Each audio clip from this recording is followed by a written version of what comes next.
শুভ দুপুর। আমরা বর্তমানে করমজলের ফুড ট্রেইলের উত্তর পাশের বনাঞ্চলে রয়েছি। আমরা একটা উদ্দেশ্য নিয়ে অবশ্যই এখানে এসেছি, তবে দেখতে পাচ্ছি যে এখন সুন্দরবনের করমজল জামে মসজিদের জোহরের নামাজ অলরেডি দিয়ে দিয়েছে। তো আমাদের মূল উদ্দেশ্য হচ্ছে যে আসলে ট্যাগমার্ক, যেটা বাঘের তাজা পায়ের ছাপ, সেটা খুঁজে বের করা। এর মধ্যে আমরা বিভিন্ন কিছু বনাঞ্চলে দেখতে পেয়েছি। তার মধ্যে হচ্ছে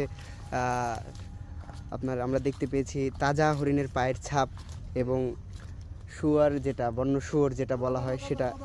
এখানে আমরা দেখতে পেয়েছি যে একটা মৌচাক, আসলে সুন্দরবনের আকর্ষণ যে মধু, সেই মৌচাকটাও আমরা দেখতে পেয়েছি এখানে। অসাধারণ জায়গায় এখানে একটু জুম করে ক্লিয়ার করে দেখাই। এটা কিন্তু আসলে ভয়ঙ্কর হতে পারে এক পর্যায়ে, তো আমরা এটা থেকে দূরে থেকে কামড় দিলে। তো আমরা অনেক কিছুই খুঁজে পেয়েছি, তবে খুঁজে পাইনি যেটা, সেটা বাঘের প্যাগমার্ক, যেটা আমরা খুঁজে বেড়াচ্ছি আর কি। প্যাগমার্ক কি পাওয়া যাবে মনে হয় কি শান্ত ভাই? ইনশাআল্লাহ আমরা তো আশা করি যে আমরা পায়ের ছাপ পাবো।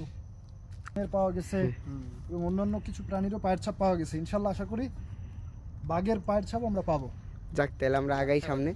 গভীর বনাঞ্চলে চলে এসেছি আমরা মোটামুটি। এখানে দেখতে পাচ্ছেন যে হরিণের তাজা পায়ের ছাপ রয়েছে।